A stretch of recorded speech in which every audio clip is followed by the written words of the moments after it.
mà với là mà tới kia về tao trong mà nó là còn đợi mà ta cứ ta có nó mò họ tới lúc trẻ của mò nó tới ở trong kia mà ta nó với nó mò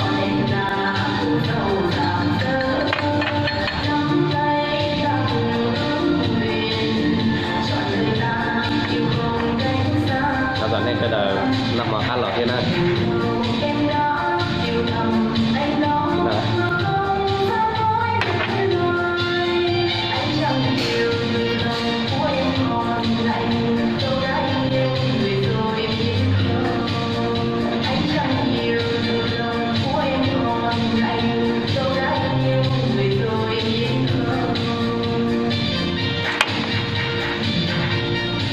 lúc chuyện nào nó mà khác điều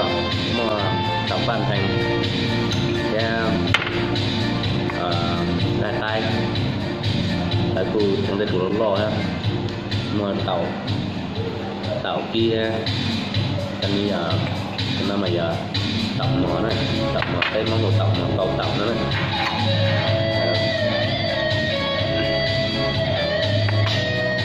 cái này tôi cái chỗ đó này nó mà nó cụ cá đi hả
nhớ rõ rằng có nhiều thế là bé này chỉ chắc là rõ phải chờ dùng của bây giờ luôn rõ thảo đây của điều của nhớ tôi nơi biên cương là đây có rừng cây thiên nhiên xanh biếc nổi cha con bên nhau nó đây Hà Giang quê chúng tôi có vùng cao về xuôi xây đời mới thắm tình giữa miền xuôi với miền ngược có ai về khơi thêm nguồn hàn mời đến thăm đây Hà Giang ôi đẹp sao đây vùng cao quê tôi đang đổi mới này qua vùng cao đem tới miền xuôi đây trẻ quê tôi vui những ai hẹn hò Hà Giang mến yêu ơi Hà Giang mến yêu ơi ai về thăm quê hương tôi nơi biên cương là đây có đường đi trên mây lên tới cổng trời đây Hà Giang quê chúng tôi khắp vùng cao giờ đang thay đổi mới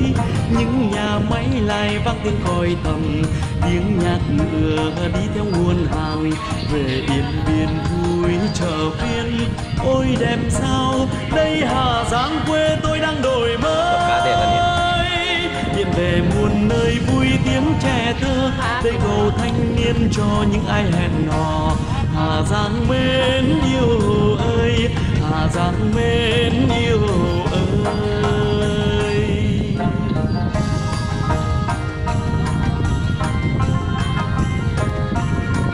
cái mà chỗ lan thì em rất có sốt trong rồi